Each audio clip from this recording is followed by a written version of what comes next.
क्या हाल है? ठीक है ना। एक सवाल आया है कि प्रूफ दैट किसी भी नंबर के पावर जीरो होने पर उसका मान वन कैसे होता है। जैसे एक सवाल है कि टू के पावर जीरो करने पर इसका मान वन कैसे होता है। तो चलिए आज हम देखते हैं कि टू के पावर जीरो का मान वन कैसे होता है। देखिए, अगर दो को हम दो से डिवाइड कर दें तो मान क्या होता है? वन होता है ना। दो को अगर दो से डिवाइड कर दे तो मान क्या होता है? वन।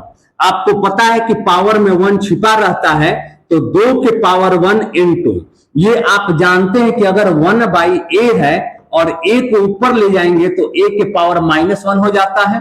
तो दो के पावर वन है, इसको लेके ऊपर चले गए तो दो के पावर क्या हो जाएगा? माइनस वन, और इक्वल टू में तो वन है ही।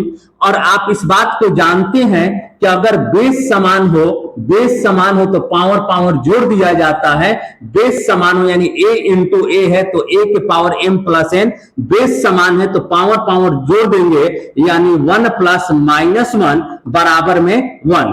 Plus one minus one cancel यानी टू के पावर जीरो का मान वन।